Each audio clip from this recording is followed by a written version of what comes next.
نام کا ہے۔ عمر بن سعد نے حضرت امام حسین کے پاس آدمی بھیجا کہ ان سے پوچھو وہ یہاں کیوں آئے ہیں اور کیا چاہتے ہیں۔ آپ نے جواب دیا کہ تمہارے شہر کوفہ کے لوگوں نے خطوط لکھ کر مجھے بلایا ہے، اب اگر میرا آنا پسند نہیں ہے تو میں واپس چلا جاؤں۔ عمر بن سعد نے اپنا سوال اور حضرت امام حسین کا جواب لکھ کر ابن زیاد کو بھیج دیا۔ ابن زیاد نے عمر بن سعد کو جواب میں لکھا کہ تم حسین اور ان کے تمام ساتھیوں سے کہو کہ وہ یزید کی بیعت کریں، اگر وہ بیعت کر لیں گے تو اس کے بعد ہم جو مناسب سمجھیں گے کریں گے۔ عمر بن سعد کو جب یہ خط ملا تو اس نے کہا میں سمجھ گیا، ابن زیاد کو امن و عافیت منظور نہیں۔ امام حسین اور عمر بن سعد کی ملاقات۔ حضرت امام حسین علی جدہ وعلیہ السلام نے عمر بن سعد کو پیغام بھیجا کہ آج رات میں تم سے ملنا چاہتا ہوں۔ عمر بن سعد نے یہ بات مان لی اور رات کے وقت 20 سواروں کے ساتھ دونوں لشکروں کے درمیان آیا۔ آپ بھی 20 سواروں کے ساتھ تشریف لے گئے۔ پھر دونوں نے اپنے اپنے ساتھیوں کو علیحدہ کر دیا اور تنہائی میں دیر تک گفتگو کرتے رہے۔ آخر میں حضرت امام حسین علی جدہ وعلیہ السلام نے فرمایا کہ میں 3 باتیں پیش کرتا ہوں، ان میں سے تم جسے چاہو میرے لیے منظور کر لو۔ نمبر 1، جہاں سے میں آیا ہوں وہیں مجھے واپس چلے جانے دو۔ نمبر 2، یا مجھے کسی سرحدی مقام پر لے چلو، میں وہیں رہ کر وقت گزار لوں گا۔ نمبر 3، یا مجھ کو سیدھا یزید کے پاس دمشق کی طرف جانے دو، اطمینان کے لیے تم بھی میرے پیچھے پیچھے چل سکتے ہو، میں یزید کے پاس جا کر اس سے براہ راست اپنا معاملہ طے کر لوں گا۔ حضرت امام حسین رضی اللہ تعالیٰ عنہ کا رویہ اتنا نرم اور سلجھا ہوا تھا کہ عمر بن سعد نے اقرار کیا کہ آپ صلح کے راستے پر ہیں، اور اس نے بہت خوش ہو کر ابن زیاد کو لکھا کہ اللہ تعالیٰ نے آگ کا شعلہ بجھا دیا اور اتفاق کی صورت پیدا فرما دی اور امت کے معاملے کو سلجھا دیا۔ پھر حضرت امام حسین کی پیش کی ہوئی 3 باتیں تحریر کیں اور آخر میں اپنی رائے بھی لکھی کہ اب اختلاف کی کوئی وجہ نہیں ہے اور اب اس معاملے کو ختم ہونا چاہیے۔ ابن زیاد نے خط پڑھ کر کہا کہ یہ تحریر ایسے شخص کی ہے جو اپنے امیر کا خیر خواہ اور اپنی قوم کا شفیق ہے۔ اچھا، میں نے منظور کر لیا۔ یہ سن کر بدبخت شمر ذل جوشن اٹھ کھڑا ہوا۔ دیکھیں دنیا کی محبت انسان کو کیسا اندھا کر دیتی ہے۔ آپ واقعات پڑھتے ہیں اخبارات میں کہ بیٹے نے وراثت کی لالچ میں، جائیداد کی لالچ میں ماں کو قتل کر دیا، باپ کے ٹکڑے کر دیے۔ شمر ذل جوشن یہ حضرت عباس علمدار کا سگا ماموں تھا۔ اہل بیت سے اتنا قریبی رشتہ ہونے کے باوجود دنیا کی محبت نے اسے اندھا کر دیا۔ اللہ ہمیں دنیا کی ہوس سے محفوظ فرمائے۔ یہ بدبخت خبیث کھڑا ہو گیا اور کہا کیا آپ یہ بات ان کی قبول کرتے ہیں جبکہ وہ آپ کی زمین پر اترے ہوئے ہیں اور آپ کے پہلو میں ہیں؟ اللہ کی قسم اگر وہ آپ کی اطاعت کے بغیر یہاں سے چلے گئے تو قوت و غلبہ ان کے لیے ہوگا اور عاجزی اور کمزوری آپ کے لیے ہوگی۔ میری رائے میں ان کی خواہش کبھی نہیں منظور کرنی چاہیے، اس لیے کہ یہ بہت بڑی ذلت اور کمزوری کی نشانی ہے۔ ہونا یہ چاہیے کہ وہ اور ان کے تمام ساتھی آپ کے حکم پر سر جھکا دیں، پھر اگر آپ انہیں سزا دیں تو آپ کو اس کا حق ہے، اور اگر آپ معاف کر دیں تو اس کا بھی اختیار ہے۔ رہی عمر بن سعد کی بات تو اللہ کی قسم مجھے تو یہ معلوم ہوا ہے کہ حسین اور وہ رات رات بھر بیٹھے باتیں کیا کرتے ہیں۔ محققین فرماتے ہیں کہ شمر نے یہ جو گفتگو کی اس کا اصل مقصد کیا تھا؟ اس کا خیال یہ تھا کہ عمر بن سعد امام حسین سے جنگ کے لیے تیار نہیں ہوگا تو اس جنگ کی سربراہی شمر کو مل جائے گی، اور پھر شمر اس جنگ کے بعد ایران کے شہر رے کی طرف جائے گا اور پھر اسے رے کی حکومت مل جائے گی۔ تو دنیا کی ہوس نے اس کو اندھا کر دیا۔ شمر خبیث کی اس فتنہ پرور تقریر سے ابن زیاد کی رائے بدل گئی، کہا تم نے بہترین مشورہ دیا ہے، اور پھر عمر بن سعد کو لکھا کہ میں نے تمہیں اس لیے نہیں بھیجا ہے کہ تم حسین کے بچانے کی فکر کرو اور سفارشی بن کر ان کی سلامتی چاہو۔ دیکھو اگر حسین اور ان کے تمام ساتھی میرے حکم پر سر جھکا دیں تو انہیں میرے پاس پہنچا دو، اور اگر نہ مانیں تو سب کے سر کاٹ کر میرے پاس بھیج دو، اور حسین کی لاش پر گھوڑے دوڑا کر رون ڈالو، اس لیے کہ وہ اسی کے مستحق ہیں۔ اگر تمہیں یہ منظور نہ ہو تو ہمارا لشکر شمر کے حوالے کر دو، وہ ہمارے حکم پر پورا عمل کرے گا۔ یہ خط ابن زیاد نے شمر کے سپرد کیا اور زبانی کہہ دیا کہ اگر عمر بن سعد میرے حکم پر عمل نہ کرے تو پہلے تم اس کا سر کاٹ کر میرے پاس بھیج دینا۔ عمر بن سعد نے جب یہ خط پڑھا تو شمر سے کہا، بدبخت، تو نے یہ کیا کیا؟ اللہ تجھے برباد کرے، تو میرے پاس یہ کیا لایا ہے؟ اللہ کی قسم میں سمجھتا ہوں کہ تو نے ہی ابن زیاد کو میرے مشورے پر عمل کرنے سے روک دیا اور اس بات کو بگاڑ دیا جس کے بننے کی امید تھی۔ اللہ کی قسم، حسین کبھی ابن زیاد کے سامنے سر نہیں جھکا سکتے۔ شمر نے کہا، ان باتوں کو چھوڑو اور یہ بتاؤ کہ دشمن کو قتل کرو گے یا لشکر میرے سپرد کرو گے؟ عمر بن سعد اور شمر دونوں کا سیاسی ٹکراؤ تھا۔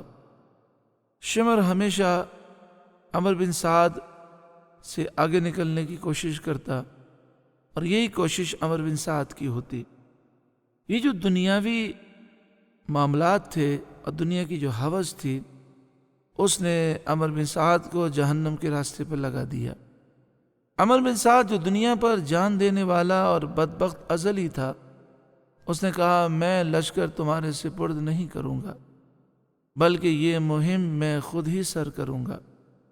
چنانچہ اس نے فوراً حملے کا حکم دے دیا۔ یہ محرم کی 9 تاریخ جمعرات کا دن اور شام کا وقت تھا۔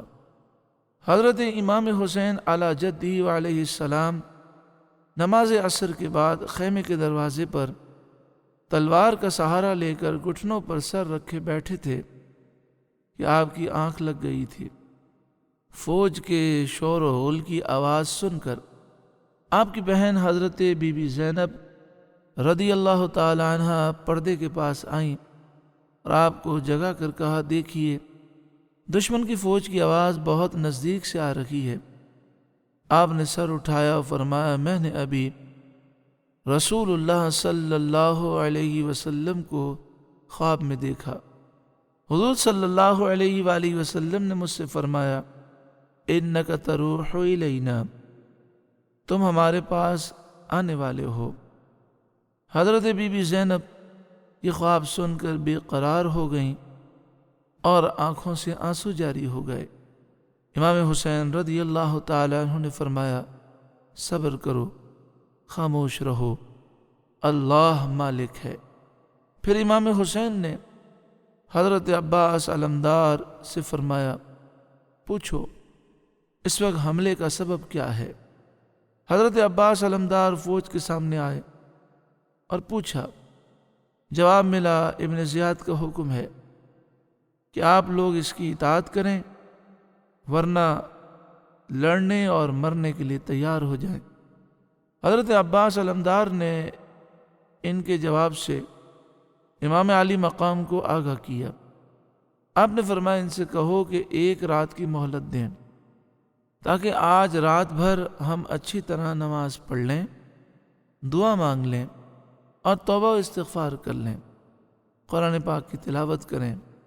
اللہ تعالیٰ خوب جانتا ہے کہ میں نماز سے، دعا اور استغفار سے اور قرآن پاک کی تلاوت سے کتنی محبت رکھتا ہوں۔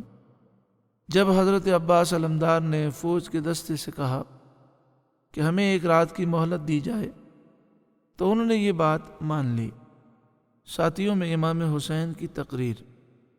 اس کے بعد حضرت امام حسین علی جدہ وعلیہ السلام نے اپنے ساتھیوں کو جمع کیا اور ان کے سامنے یہ تقریر فرمائی: سب تعریفیں اللہ تعالیٰ کے لیے ہیں، آرام اور تکلیف ہر حال میں اس کا شکر ہے۔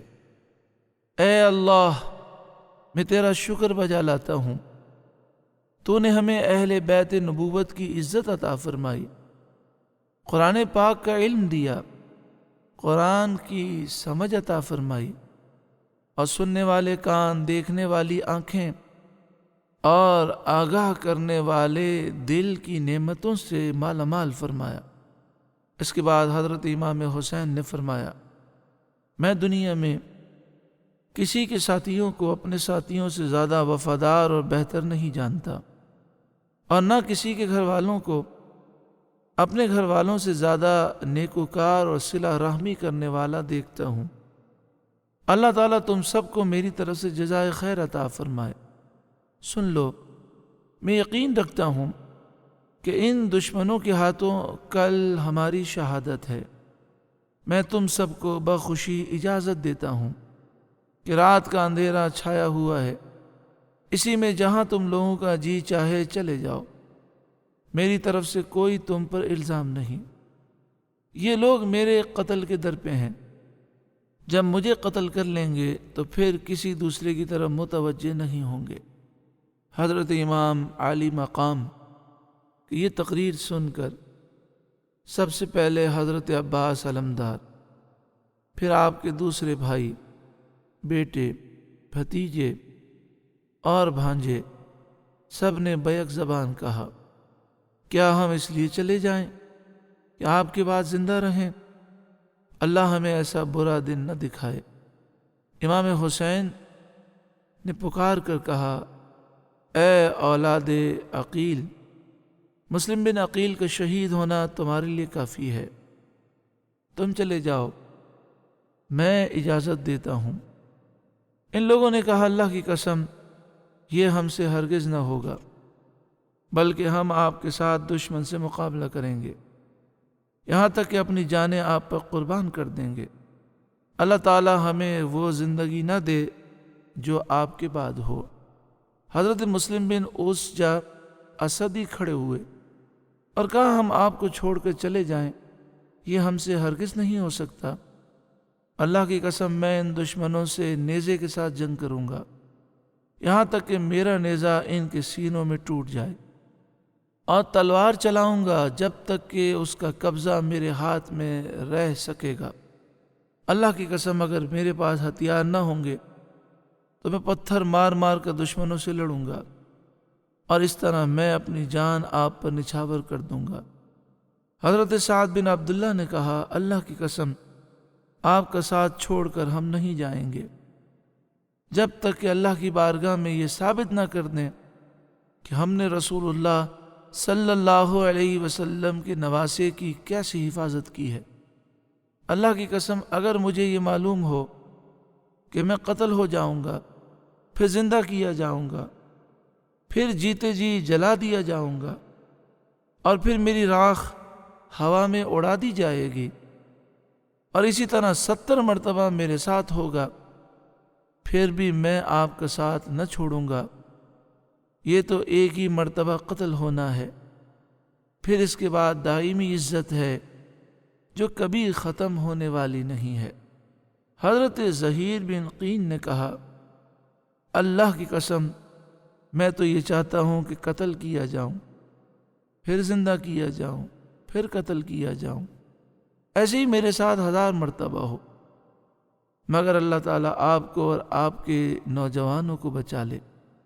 خلاصہ یہ کہ اسی طرح آپ کے تمام ساتھیوں نے اپنی اپنی عقیدت اور جانثاری ظاہر کی، اور سب کا مطلب یہی تھا کہ یہ ہرگز نہیں ہو سکتا کہ ہم آپ سے جدا ہو جائیں، بلکہ ہم اپنے ہاتھوں، اپنی گردنوں اور اپنی پیشانیوں سے آپ کو بچائیں گے، یہاں تک کہ اپنی جانیں آپ پر قربان کر دیں گے۔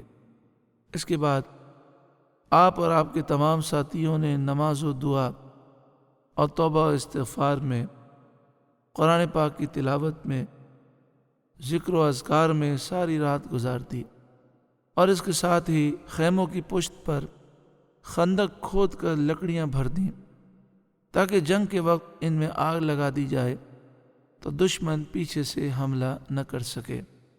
10ویں محرم کے دردناک واقعات۔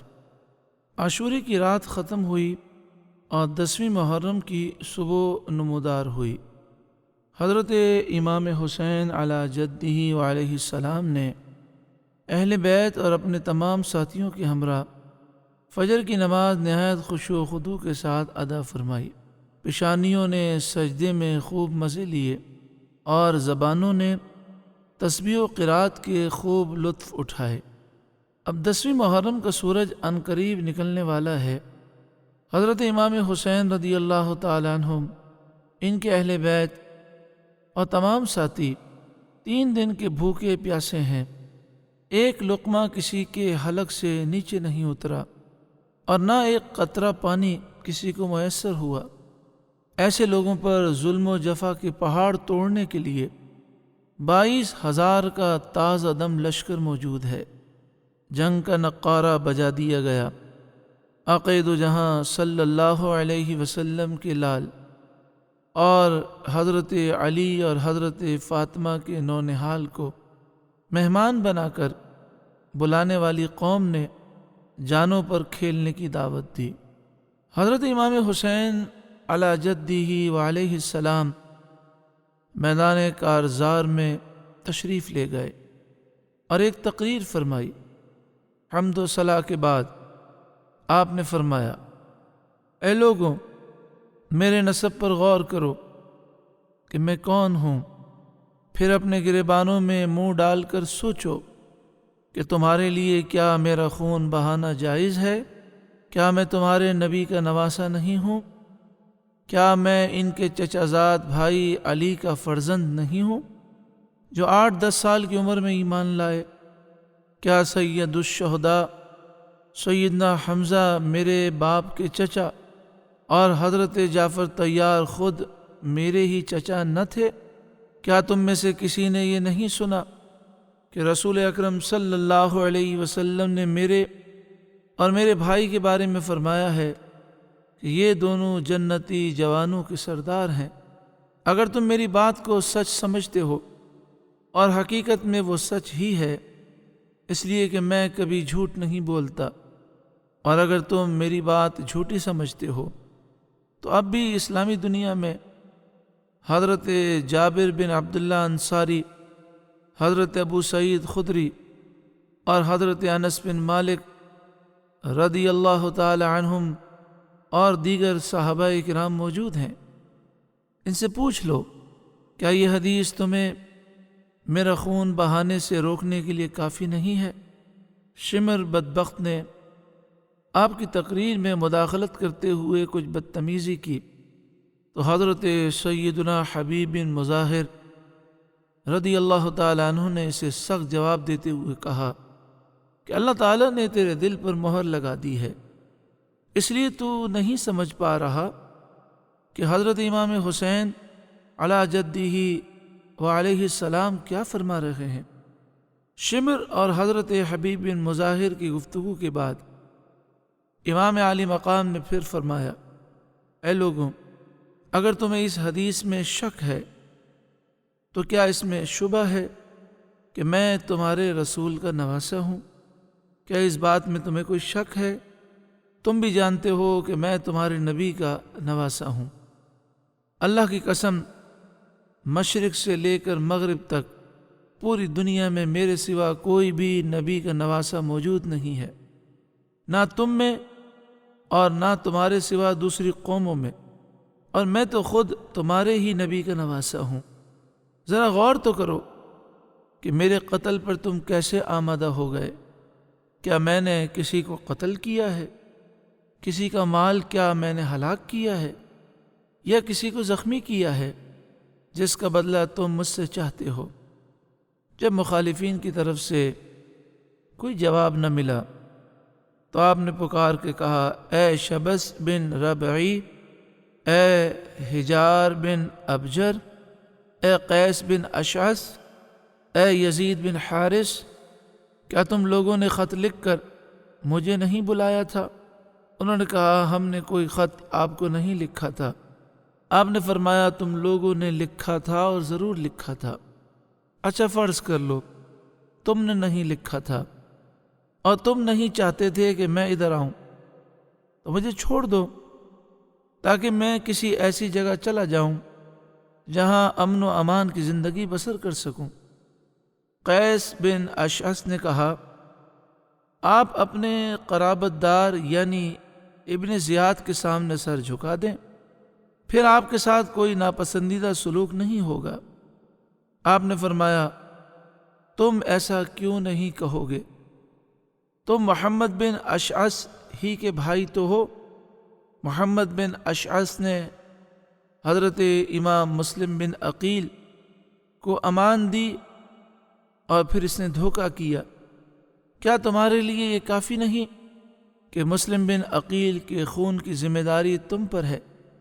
اللہ کی قسم، میں ذلت کے ساتھ تمہارے ہاتھ میں اپنا ہاتھ ہرگز نہیں دوں گا اور نہ غلاموں کی طرح اطاعت کا اقرار کروں گا۔ مخالفین کے ماننے کی پہلے ہی سے امید نہ تھی، مگر امام عالی مقام کو اپنا فرض پورا کرنا تھا، وہ ہو گیا۔ پھر آپ اونٹنی بٹھا کر اتر پڑے اور عقبہ بن سمعان کو حکم دیا کہ اسے باندھ دیں۔ جب عمر بن سعد جنگ شروع کرنے کے لیے آگے بڑھا تو حضرت حر نے اس سے کہا، کیا تو واقعی ان سے جنگ کرے گا؟ عمر بن سعد نے کہا، ہاں اللہ کی قسم، اور ایسی جنگ کہ جس میں سروں کی بارش ہوگی اور ہاتھ قلم ہو کر زمین پر گریں گے۔ حضرت حر نے کہا، ان کی پیش کی ہوئی باتوں میں سے کوئی بات بھی تم لوگوں کو منظور نہیں؟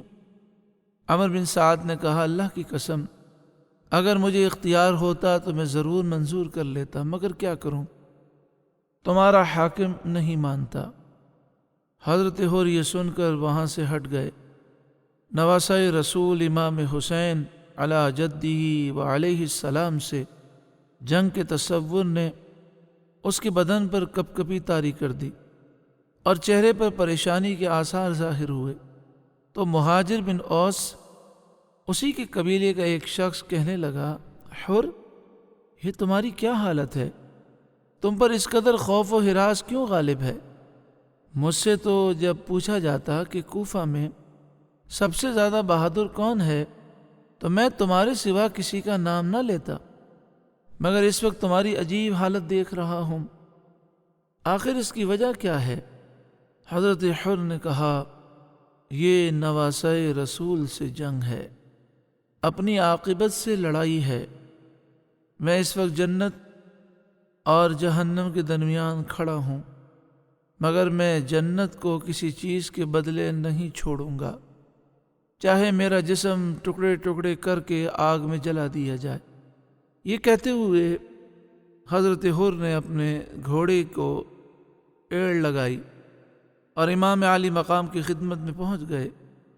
عرض کیا، فرزند رسول، میری جان آپ پہ قربان، میں وہی گناہگار ہوں جس نے آپ کو واپس جانے سے روکا، راستے میں آپ کے ساتھ ساتھ رہا اور اس جگہ ٹھہرنے پر مجبور کیا۔ قسم ہے اس خدائے پاک کی جس کے سوا کوئی معبود برحق نہیں، میں یہ ہرگز نہیں سمجھتا تھا کہ آپ کی پیش کی ہوئی باتوں میں سے یہ کسی ایک کو بھی نہیں مانیں گے اور نوبت یہاں تک پہنچ جائے گی۔ اللہ کی قسم، اگر مجھے معلوم ہوتا کہ یہ لوگ آپ کی بات نہیں قبول کریں گے تو میں ہرگز ان کا ساتھ نہ دیتا۔ اب میں اپنے کیے پر شرمندہ ہوں۔ اللہ تعالیٰ کی بارگاہ میں توبہ کرتا ہوں اور اپنی جان آپ کے قدموں پر قربان کرنے کے لیے حاضر ہوں۔ کیا اس طرح میری توبہ قبول ہو جائے گی؟ حضرت امام حسین رضی اللہ تعالی عنہ نے فرمایا، ہاں، اللہ تعالیٰ تمہاری توبہ قبول فرمائے گا اور تمہیں بخش دے گا۔ مبارک ہو، انشاءاللہ تم دنیا اور آخرت میں حر یعنی آزاد ہو۔ گھوڑے سے اترو۔ عرض کیا، آپ کی مدد کے لیے میرا گھوڑے پر رہنا اترنے سے بہتر ہے۔ اب میں آخری وقت ہی میں شہید ہو کر گھوڑے سے اتروں گا۔ حضرت امام حسین رضی اللہ تعالیٰ عنہ نے فرمایا، اچھا، جو تمہارا جی چاہے وہی کرو، اللہ تعالیٰ تم پر رحم فرمائے۔ حضرت امام علی جدہ علیہ السلام سے خطا معاف کرانے کے بعد حر فوراً میدان میں آ گئے اور پہلے ملائم الفاظ میں کوفیوں سے کہا، اے لوگوں، حسین 3 باتیں ہیں جو پیش کرتے ہیں، ان میں سے کسی ایک کو تم کیوں نہیں منظور کر لیتے تاکہ اللہ تعالیٰ تم کو ان کے ساتھ جنگ میں مبتلا ہونے سے بچا لے۔ کوفیوں نے کہا کہ ہمارے سپہ سالار عمر بن سعد موجود ہیں، ان سے بات کرو۔ عمر بن سعد نے کہا، اگر مجھے اختیار ہوتا تو میں ضرور منظور کر لیتا۔ یہ سن کر حضرت حر کو غصہ آ گیا اور کہا، اے کوفہ والوں، اللہ تعالیٰ تم کو غارت کرے کہ تم نے نواسۂ رسول کو بلایا اور جب وہ آ گئے تو تم نے انہیں دشمن کے حوالے کر دیا۔ تم کہتے تھے کہ ہم ان پر اپنی جان قربان کریں گے اور اب قتل کرنے کے لیے انہی پر حملہ کر رہے ہو۔ ان کو تم نے گرفتار کر لیا، چاروں جانب سے ان کو گھیر لیا۔ تم نے ان کو اللہ کی لمبی چوڑی زمین میں جدھر امن کا راستہ پائیں ادھر جانے سے روک دیا، اور اب وہ تمہارے ہاتھ میں قیدی کی طرح ہو گئے ہیں۔ تم نے ان کو اور ان کے اہل حرم کو، ان کے بچوں کو اور ان کے ساتھیوں کو دریائے فرات کے اس بہتے ہوئے پانی سے روک دیا جیسے یہودی، نصرانی اور مجوسی تک پیتے ہیں، بلکہ کتے اور سور بھی، خنزیر بھی اس میں لوٹتے ہیں، مگر اسی پانی سے امام حسین اور ان کے اہل و عیال کو تم نے روک دیا۔ تم نے رسول اکرم صلی اللہ علیہ وسلم کے بعد ان کی اولاد کے ساتھ کیسا برا سلوک کیا ہے۔ اگر آج تم ابھی اسی دم توبہ نہیں کرو گے اور اپنے ارادے سے باز نہیں آؤ گے تو قیامت کے دن اللہ تعالیٰ تمہیں بھی پیاس سے تڑپائے گا۔ کوفیوں کے پاس چونکہ اس تقریر کا کوئی جواب نہ تھا، اس لیے وہ حضرت حر پر تیر برسانے لگے۔ حضرت حر نے یہ دیکھ کر تقریر بند کر دی، اور چونکہ ابھی جنگ باقاعدہ شروع نہیں ہوئی تھی اس لیے وہ واپس آ کر حضرت امام حسین کے سامنے کھڑے ہو گئے۔ حر کے واپس آنے کے بعد عمر بن سعد نے فوج کو آگے بڑھایا اور اپنے غلام زبید کو، جو علم بردار لشکر تھا، آواز دی کہ جھنڈا میرے قریب لاؤ۔ وہ اس کے پاس آ کر کھڑا ہو گیا۔ عمر بن سعد نے کمان میں تیر جوڑ کر حسینی لشکر کی طرف سر کیا اور اپنی فوج سے پکار کر کہا، گواہ رہنا کہ سب سے پہلا تیر میں نے ہی مارا ہے۔ سپہ سالار کے ان الفاظ کو سن کر اس کے لشکر میں جوش و خروش پیدا ہو گیا، وہ بھی تیر برسانے لگے۔ اس طرح جنگ شروع ہو گئی اور اب دونوں طرف کے سپاہی نکل نکل کر جنگ میں حصہ لینے لگے اور اہل بیت کے مجاہدین اپنی بہادری کا جوہر دکھانے لگے۔ سب سے پہلے یسار اور سالم، جو زیاد اور ابن زیاد کے آزاد کردہ غلام تھے، کوفیوں کی طرف سے نکل کر میدان میں آئے اور مقابلے کے لیے بلایا۔ امام علی مقام امام حسین کے 2 جانثار ساتھی حضرت حبیب بن مظاہر اور حضرت بریر بن حدیر اٹھ کھڑے ہوئے، مگر امام حسین نے ان کو روک دیا۔ یہ دیکھ کر عبداللہ بن عمیر کلبی، جو اپنی بیوی ام وہب کے ساتھ امام حسین کی مدد کے لیے کربلا میں آ گئے تھے، کھڑے ہو گئے اور جنگ کی اجازت طلب کی۔ حضرت امام حسین نے سر سے پیر تک ان پر نگاہ ڈالی، دیکھا جوان قوی ہیکل ہے۔ فرمایا اگر تمہارا دل چاہتا ہے تو جاؤ۔ یہ تنہا دونوں کے مقابل ہو گئے۔ انہوں نے پوچھا تم کون ہو؟ عبداللہ نے اپنا نام و نسب بیان کیا۔ انہوں نے کہا ہم تمہیں نہیں جانتے، ہمارے مقابلے میں زہیر بن قین، حبیب بن مظاہر یا بریل بن حدیر کو آنا چاہیے تھا۔ یسار اس وقت سالم سے آگے بڑھا ہوا تھا۔ عبداللہ نے کہا او فاحشہ کے بیٹے، تو مجھ سے لڑنے میں اپنی بے عزتی سمجھتا ہے؟ یہ کہتے ہوئے یسار پر حملہ کیا اور تلوار کی ایسی ضرب لگائی کہ وہ ایک ہی وار میں ٹھنڈا ہو گیا۔ سالم نے ایک دم جھپٹ کر حملہ کر دیا۔ عبداللہ نے اس کی تلوار کو بائیں ہاتھ پہ روکا، انگلیاں کٹ گئیں، مگر دانے ہاتھ سے اس پر ایک ایسا وار کیا کہ اسے بھی ڈھیر کر دیا، اور جوش میں آ کر شعر پڑھنے لگے، جس کا مطلب یہ ہے کہ اگر مجھے نہیں پہچانتے ہو تو پہچان لو، میں خاندان کلب کا ایک فرزند ہوں، میرے حسب و نسب کے لیے اتنا کافی ہے کہ قبیلہ علیم میرا گھرانہ ہے، میں بڑی قوت والا ہوں اور مصیبت کے وقت پست ہمتی سے کام لینے والا نہیں ہوں۔ عبداللہ کی بیوی کو اپنے شوہر کی بہادری دیکھ کر جوش آ گیا، خیمے کی ایک چوب ہاتھ میں لی اور آگے بڑھ کر کہا میرے ماں باپ تم پر قربان، نواسے رسول کی طرف سے لڑتے جاؤ۔ وہ اپنی بیوی کے پاس آئے اور چاہا کہ انہیں خیمے میں پہنچا دیں، مگر وہ ماننے والی نہیں تھی۔ عبداللہ کے ایک ہاتھ میں تلوار تھی جس سے دشمن کا خون ٹپک رہا تھا، اور دوسرے ہاتھ کی انگلیاں کٹ گئی تھیں جن سے خون بہہ رہا تھا۔ پھر بھی انہوں نے پوری قوت کے ساتھ بیوی کو واپس کرنا چاہا، مگر جوش میں بھری ہوئی خاتون نے اپنا ہاتھ عبداللہ سے چھڑا لیا اور کہا میں تمہارا ساتھ ہرگز نہیں چھوڑوں گی، تمہارے ساتھ میں بھی جان دوں گی۔ امام علی مقام نے آواز دی اللہ تعالیٰ تم دونوں کو اہل بیت رسالت کی طرف سے جزائے خیر عطا فرمائے۔ خاتون تم واپس چلی آؤ کہ عورتوں پر قتال واجب نہیں۔ حضرت امام حسین کے حکم کو سن کر وہ واپس آ گئیں۔ کربلا میں امام حسین رضی اللہ تعالیٰ عنہ کی کرامتیں۔ دشمنوں کے گروہ میں ایک شخص گھوڑا کداتا ہوا سامنے آیا جس کا نام مالک بن عروہ تھا۔ جب اس نے دیکھا کہ لشکر امام کے گرد خندق میں آگ جل رہی ہے اور شعلے بلند ہو رہے ہیں اور اس تدبیر سے اہل خیمہ کی حفاظت کی جا رہی ہے، تو اس گستاخ بدباطن نے حضرت امام حسین سے کہا اے حسین، تم نے وہاں کی آگ سے پہلے یہیں آگ لگا لی ہے۔ امام علی مقام علی جدی علیہ السلام نے فرمایا کذبت یا عدو واللہ، اے اللہ کا دشمن تو جھوٹا ہے، تجھے گمان ہے کہ میں دوزخ میں جاؤں گا۔ حضرت مسلم بن اوسجہ کو اس بدبخت کا جملہ بہت ناگوار ہوا اور انہوں نے حضرت امام حسین سے اس بد زبان کے منہ پر تیر مارنے کی اجازت چاہی۔ آپ نے انہیں اجازت نہیں دی، مگر اللہ تعالیٰ کی بارگاہ میں ہاتھ اٹھا کر دعا کی یا الہ العالمین، عذاب نار سے پہلے اس گستاخ کو دنیا کے اندر آگ کے عذاب میں مبتلا فرما۔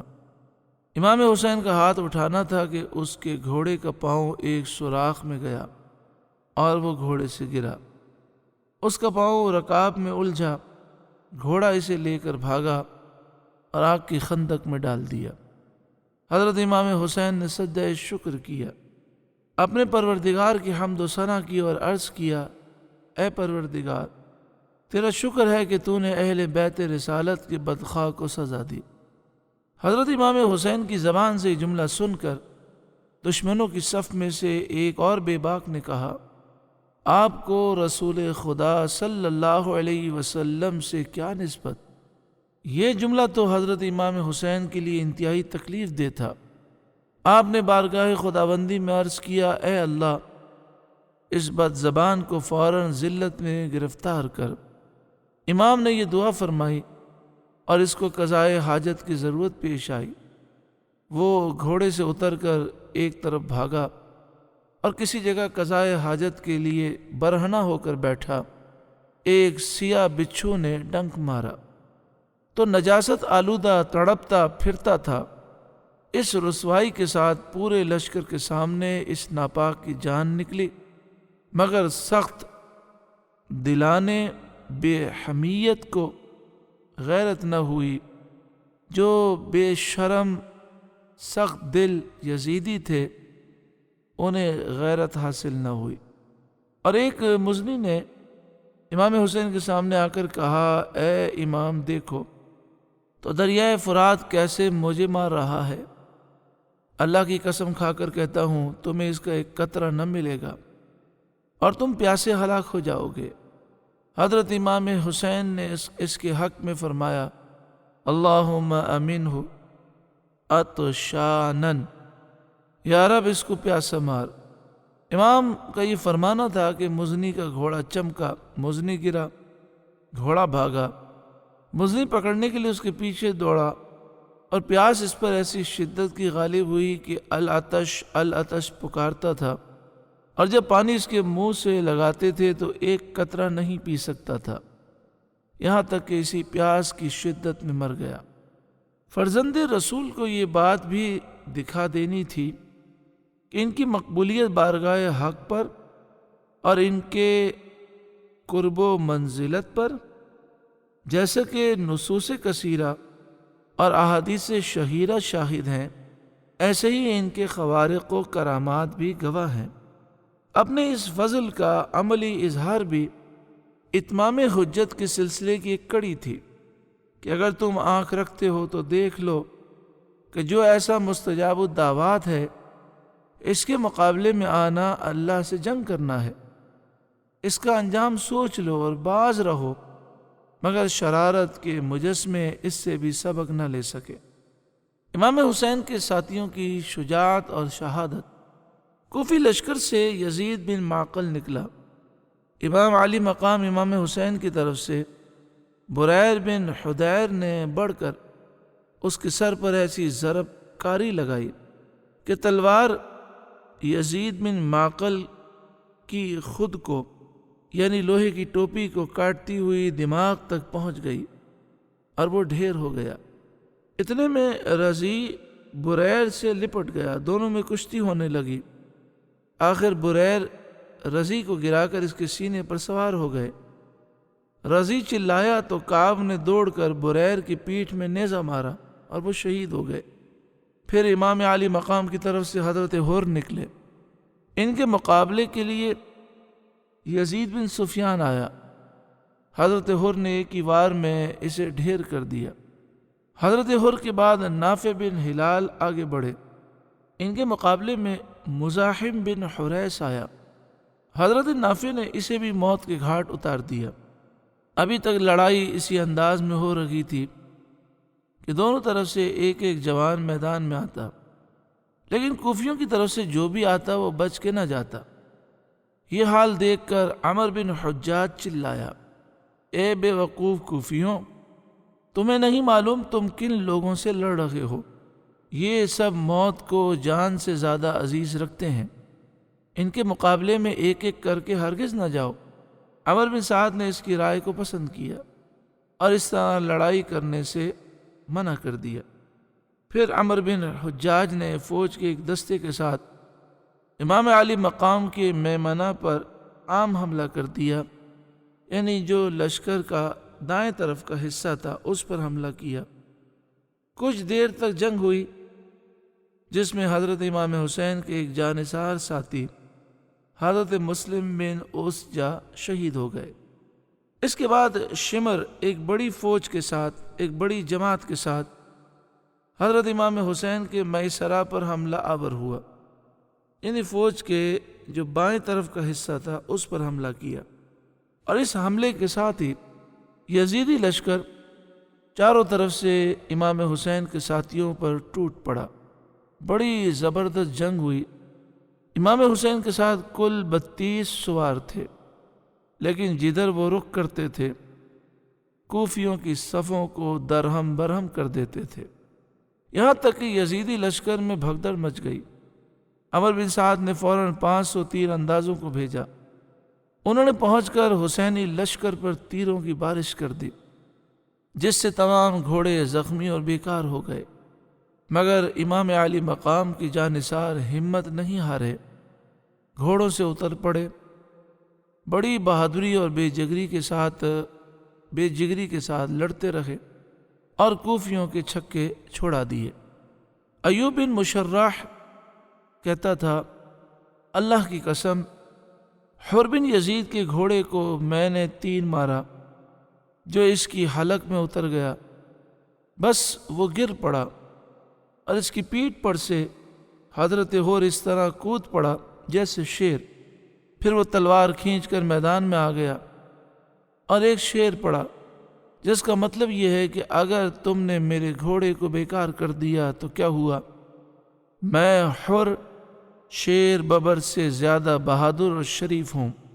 اور وہی ابن مشرح یہ بھی کہتا تھا کہ حر کی طرح تلوار چلاتے ہوئے میں نے کسی کو نہیں دیکھا۔ جب ظہر کا اول وقت ہو گیا تو امام علی مقام نے فرمایا، کوفیوں سے کہو ہمیں نماز پڑھنے کی مہلت دیں۔ اس پر بدبخت حسین بن نمیر نے کہا، تمہاری نماز قبول نہ ہوگی۔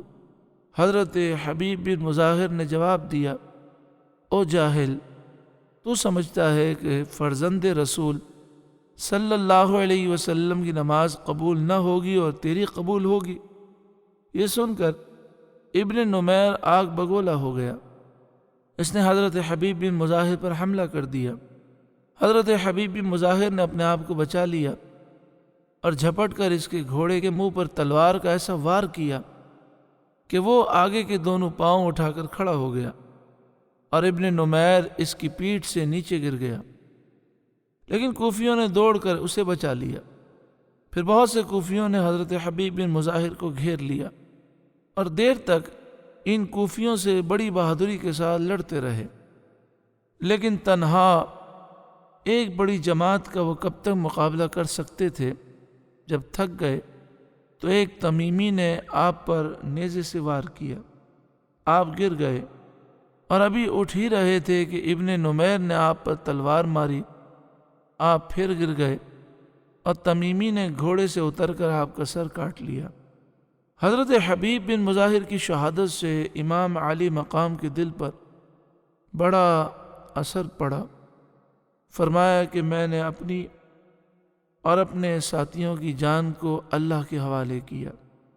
حضرت حر نے جب امام حسین کو بہت رنجیدہ دیکھا تو اشعار پڑھتے ہوئے میدان میں نکلے، ساتھ میں زہیر بن قین بھی رہے۔ دونوں نے بہت سخت لڑائی کی۔ ان میں سے ایک حملہ کرتا، جب وہ دشمنوں میں گھر جاتا تو دوسرا حملہ کر کے اسے بچا لیتا۔ اسی طرح دیر تک یہ دونوں شمشیر زنی کرتے رہے۔ آخر میں بہت بڑی فوج نے حضرت حر کو گھیر لیا اور وہ شہید کر دیے گئے۔ اب حضرت زہیر بن قین تنہا رہ گئے، لیکن دیر تک دشمنوں کا مقابلہ کیا، پھر تلوار چلاتے ہوئے وہ بھی شہید ہو گئے۔ انا للہ و انا الیہ راجعون۔ کربلا والوں نے روشن کر دیا اسلام کو، شمع گل ہوتی گئیں اور روشنی بڑھتی گئی۔ ہاشمی جوانوں کی بے مثل بہادری اور شہادت۔ کربلا میں امام علی مقام علی جدہ علیہ السلام کے ساتھیوں کی وفاداری کا یہ بھی ایک بہت بڑا کارنامہ رہا کہ جب تک ان میں سے ایک بھی باقی رہا، امام پاک کے بھائی اور بیٹے، بھتیجے وغیرہ کسی بھی بنی ہاشم کو انہوں نے لڑنے کے لیے میدان میں نہیں جانے دیا، بلکہ ان کے کسی ایک فرد کو بھی کوئی نقصان بھی پہنچنے نہیں دیا۔ حالانکہ اس میدان میں کوفیوں کی طرف سے بڑی زبردست تیروں کی بارش بھی ہوئی، مگر اس کے باوجود ایک زخم بھی کسی ہاشمی جوان یا بچے کو لگنے کا تاریخ میں پتہ نہیں چلتا۔ ان سب کی شہادت کے بعد اب اسد اللہ الغالب کے شیروں، فاطمہ زہرا کے دلاروں اور سید الانبیاء صلی اللہ علیہ وسلم کے جگر پاروں کے لڑنے کی باری آئی۔ ان کے میدان میں آتے ہی بڑے بڑے بہادروں کے دل سینوں میں لرزنے لگے، اور ان کی تلواروں کے حملوں سے شیر دل بہادر بھی چیخ اٹھے۔ انہوں نے ضرب و حرب کے وہ جوہر دکھائے کہ دشمنوں کے خون سے پوری زمین کربلا رنگین ہو گئی، اور کوفیوں کو ماننا پڑا کہ اگر ان لوگوں پر 3 دن پہلے پانی بند نہ کیا جاتا تو ہاشمی خاندان کا ایک ایک جوان پورے لشکر کو تباہ و برباد کر ڈالتا۔ حضرت امام مسلم بن عقیل کے شہزادے حضرت عبداللہ امام عالی مقام سے راہ حق میں سر کٹانے کی اجازت طلب کرنے لگے۔ آپ کی آنکھوں میں آنسو آ گئے۔ فرمایا، بیٹا میں تمہیں کیسے اجازت دے دوں؟ ابھی تمہارے باپ کی جدائی کا داغ میرے دل سے نہیں مٹا ہے۔ عرض کیا، میں اپنے باپ کے پاس جانے کے لیے بے قرار ہوں۔ حضرت امام حسین نے ان کا شوق شہادت دیکھ کر اجازت دے دی۔ اس ہاشمی جوان نے میدان میں آ کر مقابلے کے لیے پکارا۔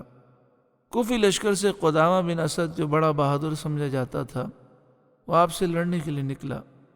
تھوڑی دیر تک دونوں میں تلوار چلتی رہی۔ آخر عبداللہ نے تلوار کا ایسا زبردست وار کیا کہ وہ کٹ کر زمین پر آ گیا۔ پھر کسی کی ہمت نہ ہوئی کہ وہ تنہا آپ کے مقابلے میں آتا۔ آپ ایک شیر ببر کی طرح ان پر حملہ آور ہوئے، صفوں کو درہم برہم کرتے ہوئے ان میں گھستے چلے گئے، بہت ساروں کو زخمی کیا، کئی ایک کو جہنم میں پہنچایا۔ آخر نوفل بن مزاحم حمیری نے آپ کو نیزہ مار کر شہید کر دیا، رضی اللہ تعالی عنہ۔ حضرت جعفر بن عقیل، جو امام مسلم کے بھائی ہیں، اپنے بھتیجے عبداللہ بن مسلم کی شہادت کے بعد اشک بار آنکھوں کے ساتھ میدان میں آئے اور یہ اشعار پڑھنے لگے: میں مکے کا رہنے والا ہوں، ہاشمی نسل اور غالب گھرانے کا ہوں، بے شک ہم سارے قبیلوں کے سردار ہیں، اور حسین تمام لوگوں میں سب سے زیادہ پاکیزہ ہیں۔ پھر آپ نے لڑنا شروع کیا اور بہادری کے وہ جوہر دکھائے کہ بہت سے یزیدیوں کو خاک میں ملا دیا۔ دشمن جب تلوار سے ان کا مقابلہ نہ کر سکے تو چاروں طرف سے گھیر کر تیروں کی بارش کر دی۔ آخر عبداللہ بن عزرا کے تیر سے شہید ہو کر آپ جنت الفردوس میں جا پہنچے۔ حضرت امام مسلم کے دوسرے بھائی حضرت عبد الرحمن بن عقیل اپنے بھائی حضرت جعفر بن عقیل کو شہید ہوتا دیکھ کر بے چین ہو گئے اور بھوکے شیر کی طرح کوفیوں پر جھپٹ پڑے، صفوں کو درہم برہم کر دیا اور دشمنوں کے خون سے میدان کو سرخ کر دیا۔ آخر عثمان بن خالد جوہنی اور بشر بن سوت ہمدانی نے مل کر آپ کو شہید کر دیا۔ دونوں بھائیوں کی شہادت کے بعد حضرت امام مسلم کے تیسرے بھائی حضرت عبداللہ بن عقیل شیر ببر کی طرح میدان میں کود پڑے اور شمشیر زنی کے وہ جوہر دکھائے، بڑے بڑے بہادروں کے دانت کھٹے کر دیے اور بہت سے کوفیوں کو جہنم میں پہنچا دیا۔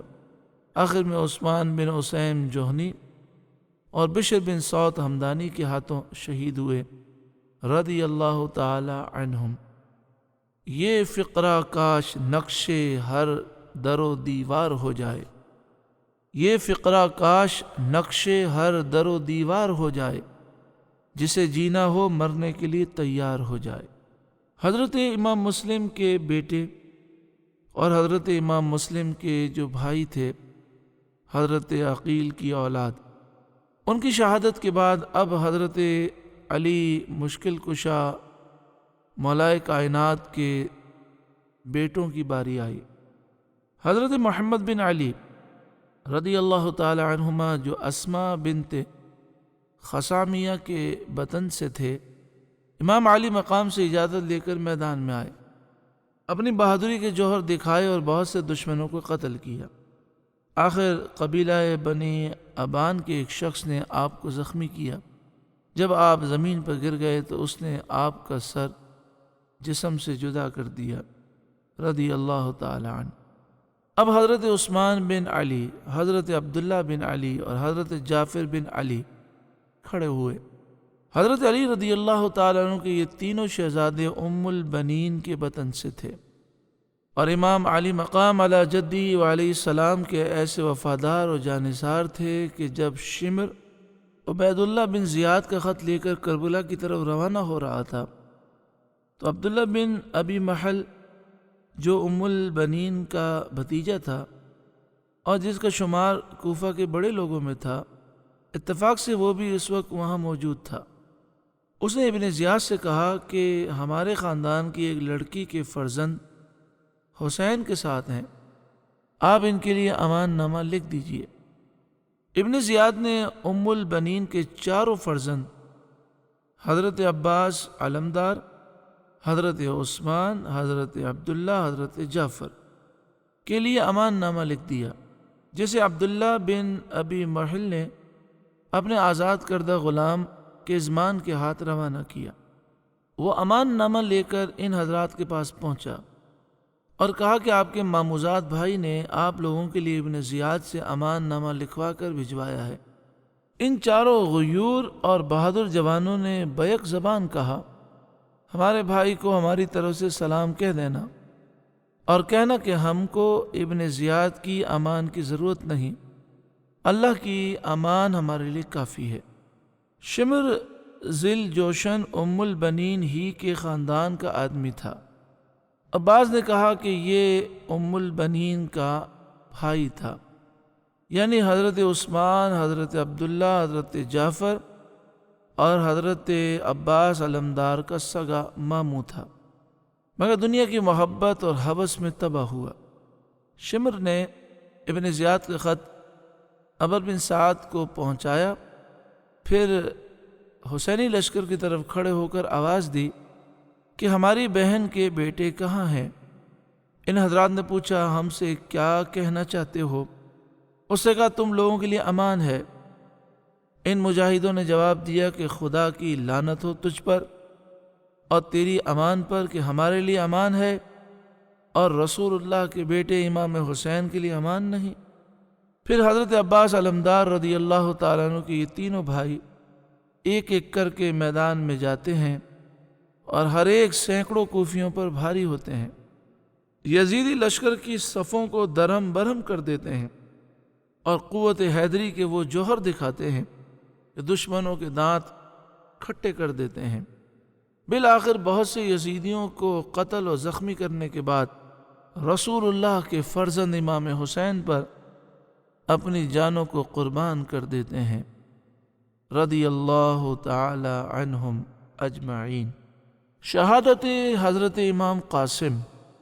اب ہاشمی خاندان کے ایک مہکتے ہوئے پھول حضرت امام قاسم رضی اللہ تعالیٰ عنہ، جو حضرت امام حسن مجتبیٰ رضی اللہ تعالیٰ عنہ کے بیٹے ہیں، ان کی عمر 19 سال ہے اور ان کی شادی کا رشتہ امام علی مقام کی شہزادی حضرت سکینہ سے طے ہو چکا ہے۔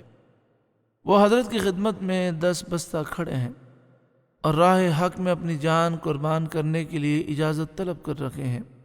امام حسین نے فرمایا، بیٹا تم میرے بھائی حسن مجتبیٰ کی یادگار ہو، میں کس طرح تمہیں تیروں سے چھلنی ہونے اور تلواروں سے کٹنے کی اجازت دوں؟ عرض کیا، چچا جان مجھے دشمنوں سے لڑنے کی اجازت ضرور دیجیے اور مجھے اپنے اوپر قربان ہونے کی سعادت سے محروم نہ کیجیے۔ جب حضرت امام قاسم نے بہت اصرار کیا تو امام حسین رضی اللہ تعالیٰ عنہ نے روتے ہوئے انہیں اپنے سینے سے لگایا اور رخصت کر دیا۔ دشمن کے ایک سپاہی کا بیان ہے کہ جب آپ میدان جنگ میں آئے تو ایسا معلوم ہوا کہ جیسے چاند کا ایک ٹکڑا سامنے آ گیا۔ ان کے جسم پر زرہ بھی نہ تھی، یعنی لوہے کی جیکٹ بھی نہ تھی، صرف ایک پیراہن قمیص پہنے ہوئے، یعنی قمیص کے اوپر کوئی لوہے کی جیکٹ بھی نہ تھی۔ آپ شوق شہادت کے جوش سے میدان میں آ گئے اور یزیدی لشکر سے فرمایا، اے دین کے دشمنوں، میں قاسم بن حسن بن علی ہوں، جسے میرے مقابلے میں بھیجنا ہو بھیجو۔ عمر بن سعد نے ملک شام کے ایک نامی گرامی پہلوان ارزق سے کہا تم اس کے مقابلے میں جاؤ۔ اس نے کہا میں ہرگز نہیں جا سکتا کہ بچے کے مقابلے میں جانا ہماری توہین ہے۔ عمرو بن سعد نے کہا تم اسے بچہ نہ جانو، یہ حسن کا بیٹا اور فاتح خیبر کا پوتا ہے، اس کا مقابلہ آسان نہیں ہے۔ اس نے کہا کچھ بھی ہو، میں ایسے بچے کے مقابلے میں نہیں جا سکتا، البتہ میرے 4 بیٹے یہاں موجود ہیں، ان میں سے ایک کو بھیج دیتا ہوں، ابھی 1 منٹ میں اس کا سر کاٹ کے لے آئے گا۔ ارزق کا بڑا بیٹا زہر میں بجھی ہوئی قیمتی تلوار چمکاتا ہوا اور گرجتا ہوا میدان میں آیا اور پہنچتے ہی حضرت امام قاسم پر وار کیا۔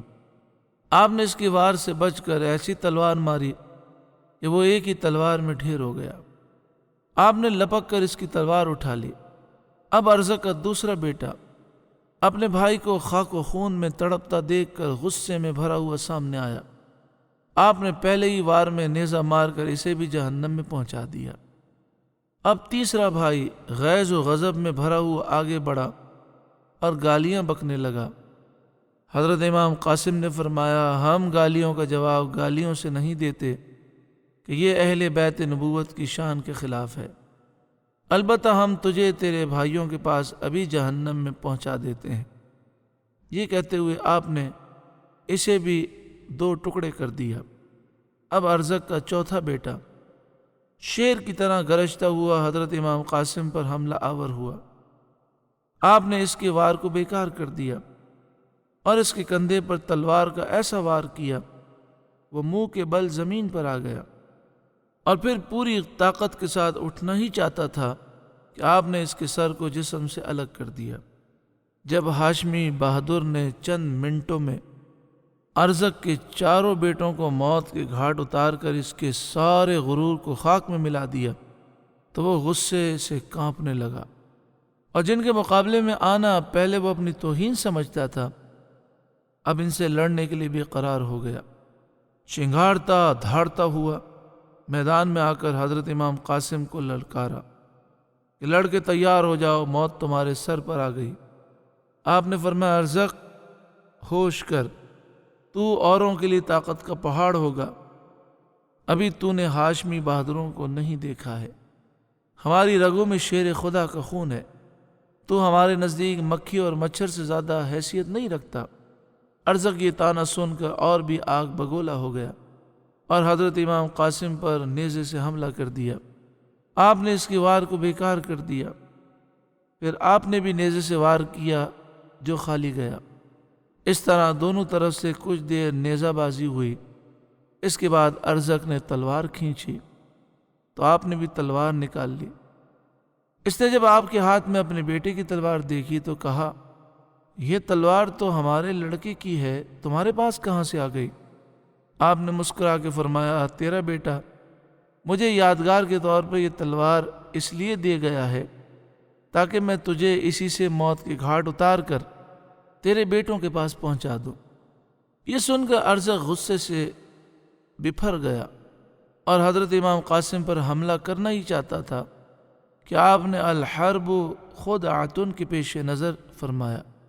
اس کے معنی یہ ہے کہ نبی کریم صلی اللہ علیہ وآلہ وسلم نے یہ اجازت دی کہ جنگ میں دشمن کو دھوکہ دینا جائز ہے۔ حضرت امام قاسم پر حملہ کرنا ہی چاہتا تھا کہ آپ نے الحرب خدعۃ کے پیش نظر فرمایا ارزق ہم تو تجھے نہایت تجربے کار بہادر سمجھتے تھے، لیکن تو نہایت اناڑی ہے کہ گھوڑے کی زین کسنے کا بھی سلیقہ نہیں رکھتا۔ آپ کے اس طرح فرمانے پر جب وہ جھک کر اپنے گھوڑے کی زین دیکھنے لگا اسی وقت آپ نے تلوار کا ایسا بھرپور وار کیا کہ وہ 2 ٹکڑے ہو کر زمین پر آ گیا۔ گرا فولاد کا ٹکڑا زمین پر سر نگوں ہو کر، گرا فولاد کا ٹکڑا زمین پر سر نگوں ہو کر، تکبر بہہ گیا زخموں کے رستے موج خوں ہو کر۔ حضرت امام قاسم رضی اللہ تعالیٰ عنہ ارزق کے گھوڑے پر سوار ہو گئے اور خیمے کی طرف آ کر حضرت امام حسین کی خدمت میں عرض کیا یا عمّا العطش العطش، اے چچا جان پیاس پیاس۔ چچا جان اگر ہمیں تھوڑا سا پانی پینے کو مل جائے تو ابھی ہم ان سب کو موت کے گھاٹ اتار دیں۔ امام علی مقام امام حسین نے فرمایا بیٹا تھوڑی دیر اور صبر کرو، ان قریب تم نانا جان صلی اللہ علیہ وآلہ وسلم کی مبارک ہاتھوں سے جام کوثر پی کر سیراب ہو جاؤ گے، اس کے بعد تمہیں کبھی پیاس نہیں ستائے گی۔ حضرت امام قاسم پھر میدان کی طرف پلٹ پڑے۔ عمر بن سعد نے کہا اس نوجوان نے ہمارے کئی نامی گرامی جوانوں کو قتل کر دیا، لہذا اب اس کے مقابلے میں تنہا نہ جاؤ، اسے چاروں طرف سے گھیر کر قتل کر دو۔ دشمنوں نے آپ کو چاروں طرف سے گھیرے میں لے لیا اور گھمسان کی لڑائی شروع ہو گئی۔ آپ کے جسم پر 27 زخم آئے۔ آخر میں شیس بن سعد نے آپ کے سینے میں ایسا نیزہ مارا کہ آپ گھوڑے سے گر پڑے اور یا عماہ ادرکنی پکارا، یعنی اے چچا جان میری خبرگیری فرمائیے۔ امام حسین اپنے بھتیجے کی دردناک آواز سن کر دوڑ پڑے، دیکھا کہ جسم مبارک زخموں سے چور چور ہے۔ آپ نے ان کے سر کو گود میں لیا اور چہرہ انور سے گرد و غبار صاف کرنے لگے۔ اتنے میں حضرت امام قاسم نے آنکھیں کھول دیں اور اپنا سر امام حسین کی گود میں پا کر مسکرائے، پھر آپ کی روح پرواز کر گئی رضی اللہ عنہ۔ شہادت حضرت عباس علمدار۔ اب وہ وقت آ گیا کہ امام علی مقام امام حسین علی جدی علیہ السلام کی علم بردار حضرت عباس بن علی رضی اللہ تعالی عنہما امام حسین سے میدان میں جانے کی اجازت طلب کر رہے ہیں اور عرض کرتے ہیں کہ بھائی جان، سارے بھائی بھتیجے اور بھانجے تو بھوکے پیاسے جام شہادت نوش کر گئے، مگر اب ننھے ننھے شیرخوار بچوں کا پیاس سے تڑپنا اور ان کا بلکنا مجھ سے دیکھا نہیں جاتا۔ مجھے اجازت دیجیے کہ میں جا کر فرات سے ایک مشکیزہ پانی لاؤں اور ان پیاسوں کو پلاؤں۔ حضرت امام حسین کی آنکھیں اشک بار ہو گئیں۔ فرمایا بھائی عباس، تم ہی میرے علم بردار ہو، اگر پانی لانے میں تم شہید ہو گئے تو پھر میرا علم کون اٹھائے گا اور میرے زخمی دل پر مرہم کون لگائے گا؟ عرض کیا میری جان آپ پہ قربان، مجھے پانی لانے کی اجازت ضرور دیجیے کہ ننھے بچوں کی پیاس کی تکلیف میری قوت برداشت سے باہر ہے۔